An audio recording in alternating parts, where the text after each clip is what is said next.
नमस्कार, आप देख रहे हैं लोक संवेदना 10 तक। मैं हूं हिम्मत सिंह बछानिया।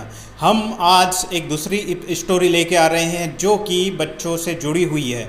आने वाले समय में और कंपटीशन एग्ज़ाम की तैयारी करने वाले बच्चों के लिए हम एक ऐसे इंस्टीट्यूट के संचालक से मिलने जा रहे हैं जिन्होंने कितने ही बच्चों को मोटिवेशन के साथ साथ प्रतियोगिता परीक्षाओं की तैयारी करवाने में अपना बहुमूल्य समय दिया है। हम बात करेंगे साईं धाम इंस्टीट्यूट के संचालक श्री सूरज सिंह मकवाना से।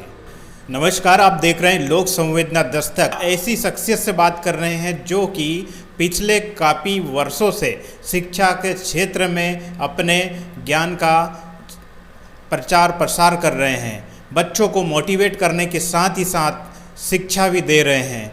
हम बात कर रहे हैं साईं धाम इंस्टीट्यूट के संचालक से जिन्होंने कितने ही बच्चों को मोटिवेट के साथ साथ प्रतियोगिता परीक्षा की तैयारी करवाने के लिए अपना बहुमूल्य समय दिया है। हम बात कर रहे हैं सूरज सिंह मकवाना से।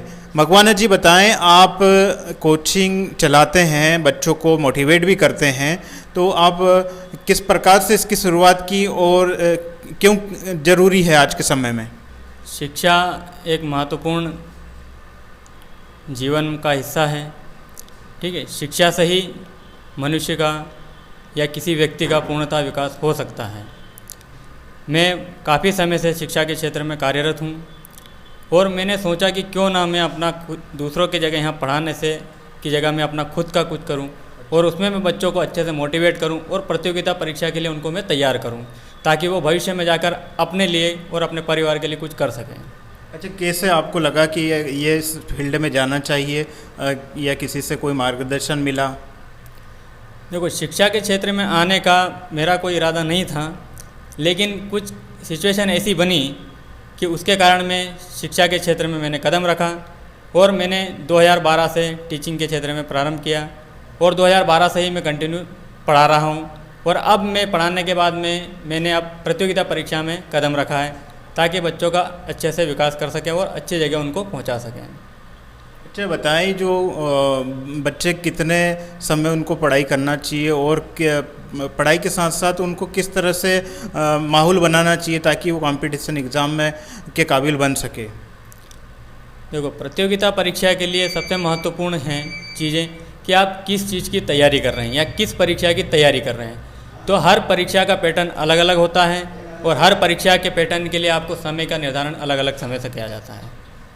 ठीक है, जैसे अगर आप 12वीं पास आउट हुए हैं तो आप नीट की तैयारी या IIT JEE की तैयारी कर रहे हैं तो उसके लिए आपको समय थोड़ा ज़्यादा देना पड़ेगा, क्योंकि उसमें कोचिंग इंस्टीट्यूट में समय तो दिया जाता है, उसके बाद में आपको खुद सेल्फ असेसमेंट के लिए आपने को कम से कम 4 से 6 घंटे आपको देना होगा।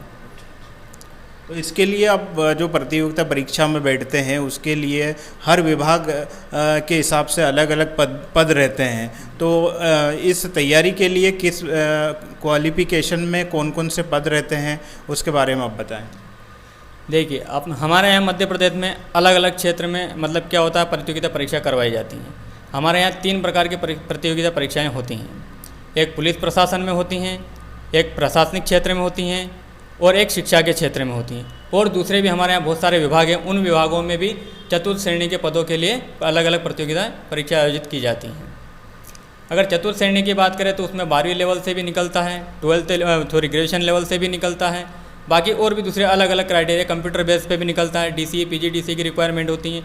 आजकल जो चतुर्थ श्रेणी के पद निकाले जा रहे हैं उसमें कंप्यूटर का बहुत महत्वपूर्ण रोल हो गया है, तो उसके लिए आपकी एक नई प्रतियोगिता परीक्षा आयोजित की जाती है CPCT करके। ठीक है, तो वो उसमें क्या होता है, आपका हिंदी और इंग्लिश दोनों टाइपिंग का लिया टेस्ट लिया जाता है। उसमें क्वालिफाई होने के लिए यानी बाबू के पद पर अधिकतर लोग अब क्या कंप्यूटर का यूज़ करने लगे, अधिकतर डिपार्टमेंट क्या हो डिजिटल हो गए हैं, तो उसके लिए कंप्यूटर के लिए दक्ष वाला व्यक्ति चाहिए, इसलिए उनमें आपको उस कंपलसरी कर दिया गया है। तो वो 12वीं प्लस से भी होती है, तो 12वीं प्लस CPCT मंगा जाता है उस डिपार्टमेंट के लिए। सबसे पहले मैं बताना चाहूँगा कि आपको अगर प्रथम श्रेणी, द्वितीय श्रेणी और तृतीय श्रेणी में अगर जाना है तो द्वितीय और तृतीय श्रेणी के लिए हर राज्य के लिए एक राज्य सेवा आयोग बना हुआ है, उसके थ्रू वो परीक्षा आयोजित करवाता है, जिसके अंतर्गत आपको उसकी एग्ज़ाम को क्लियर करना होता है। जो भी आयोग वाली एग्ज़ाम होती हैं वो 3 लेवल पर होती हैं, पहले प्री होता है, फिर मेंस होता है, फिर इंटरव्यू होता है। ठीक है, तो इसके अंतर्गत आप द्वितीय श्रेणी और तृतीय श्रेणी के पदों पर जा सकते हैं। अगर तृतीय श्रेणी की बात करें तो नायब तहसीलदार हो गया, ठीक है, उसके बाद में आबकारी उप अधीक्षक हो गया, ठीक है, ARTO हो गया, ठीक है, इस तरह के पद उसमें वर्ग तृतीय श्रेणी में होते हैं। द्वितीय श्रेणी की बात करें तो डिप्टी कलेक्टर हो गया, उसके बाद में आपका DSP पद हो गया, ठीक है, आबकारी अधिकारी हो गया, संचालक हो गया, आयुक्त हो गए, ये पद आपके द्वितीय श्रेणी में आते हैं। अगर प्रथम श्रेणी की बात करें तो प्रथम श्रेणी के लिए आपको IAS की प्रिपरेशन या IPS की प्रिपरेशन होती है, ठीक है। उसके लिए भारत सरकार का संघ लोक सेवा आयोग बना हुआ है जो परीक्षा आयोजित करवाता है, जिसके अंतर्गत आप वर्ग 1 मतलब प्रथम श्रेणी के पदों में आप पोस्ट पदस्थ हो सकते हैं। बाद में बच्चों को अपनी ओर से कितनी मेहनत करनी पड़ती है, कितने घंटे उसको तैयारी करनी पड़ती है, जब जाके वो कंपटीशन एग्ज़ाम में क्वालिटी मतलब सिलेक्ट हो पाए, इसके लिए कितनी तैयारी करनी पड़ती है? अगर प्रथम श्रेणी और द्वितीय श्रेणी और तृतीय श्रेणी की बात करें तो मिनिमम आपको कम से कम 10 घंटे की पढ़ाई चाहिए, ठीक है। 10 घंटे आपको डेली प्रिपरेशन करना होती हैं, ठीक है। IAS और IPS की अगर तैयारी कर रहे हैं आप तो उसके लिए तो आपको और कड़ी मेहनत करनी पड़ेगी। उसके लिए आपको बेसिक चीज़ों का नॉलेज होना बहुत ज़रूरी है, ठीक है। उसके बाद में उसमें आप जिस सब्जेक्ट से आप बैठ रहे हो उस सब्जेक्ट का नॉलेज अच्छे से होना चाहिए, ठीक है। उसके बाद में आपके पर डेली रूटीन में मतलब क्या पढ़ रहे हैं आप, न्यूज़पेपर के लिए टाइम होना चाहिए, ठीक है, आपके पास न्यूज़पेपर, क्योंकि उसमें प्रथम लेवल की जो एग्ज़ाम होती है उसमें क्या होता है कि आपका करंट अफेयर्स बहुत सॉलिड होना चाहिए, क्योंकि उसमें जितनी डेली की घटनाएं घट रही हैं उनके ऊपर बेस्ड क्वेश्चन पूछे जाते हैं। और इसके साथ में बच्चों को बाहरी नॉलेज कितना होना चाहिए और जो पालक हैं वो उनको किस तरह से गाइड करें?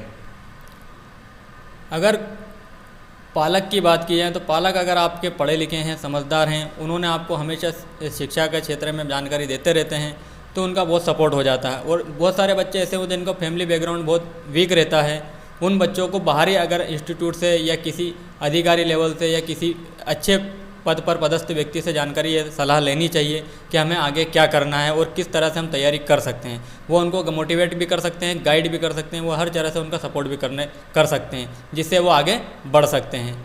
और जिनकी आर्थिक स्थिति अच्छी है, पारिवारिक स्थिति अच्छी है, उनको तो हमेशा से जो पेरेंट्स होते हैं वो पहले से ही उनको मोटिवेट कर देते हैं कि भैया आपको इस फील्ड में जाना, आपको इसी में कंटिन्यू वर्क करना है और आगे जाके आपको पोस्ट पर पदस्थ होना है।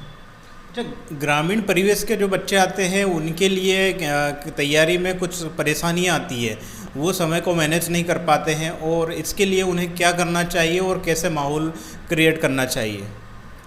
देखिए, ग्रामीण परिवेश से जो बच्चे आते हैं सबसे पहले तो उनको बेसिक नॉलेज की ज़रूरत होती है, तो सबसे पहले वो अपना बेसिक नॉलेज इंक्रीज़ करें। उसके बाद में वो किसी मोटिवेटर के साथ जाके या फिर काउंसलर के पास में जाके काउंसलिंग करवा सकते हैं, ठीक है, या किसी अधिकारी पद पर व्यक्ति अगर हैं तो उससे भी सलाह मशवरा कर सकते हैं, ठीक है।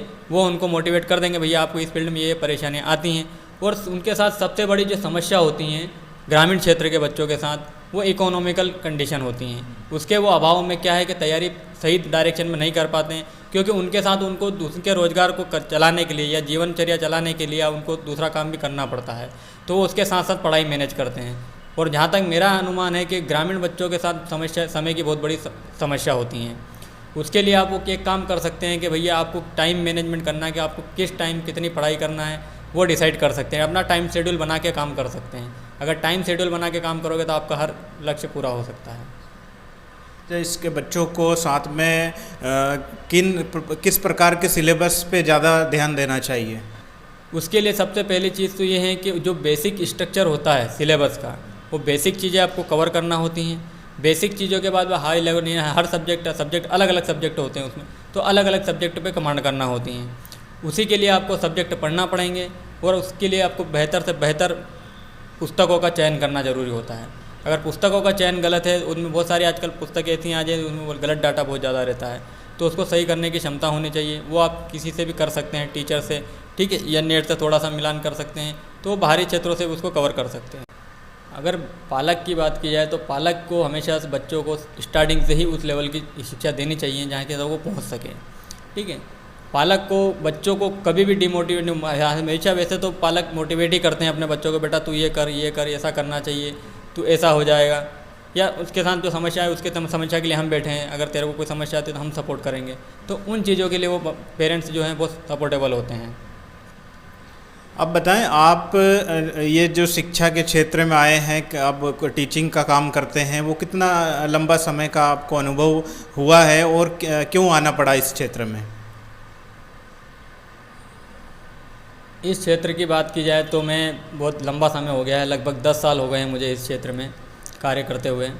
ठीक है, मैंने पहले स्कूलों में पढ़ा है, स्कूलों में पढ़ाने के बाद मैंने खुद ने भी प्रिपरेशन किया और एक समय ऐसा आया कि मैं प्रिपरेशन करते करते करते करते ये इस मुकाम पर पहुंचा कि भैया अब मेरा जो नॉलेज है वो मैं किसी दूसरे बच्चों में दे सकूं, जिससे उनका भी विकास हो गया। मेरा तो विकास हो चुका है पर मैं दूसरों का विकास भी कर सकूं और उनको अच्छे लेवल पर पहुंचा सकूं, यही मेरा उद्देश्य है। जो भी हमारे दर्शक देख रहे हैं और जो प्रतियोगिता परीक्षाओं की तैयारी कर रहे हैं, उन बच्चों के लिए आप क्या संदेश देना चाहेंगे? किस प्रकार से उन्हें आगे बढ़ना चाहिए और अपने आप को किस तरह से प्रिपेयर करना चाहिए?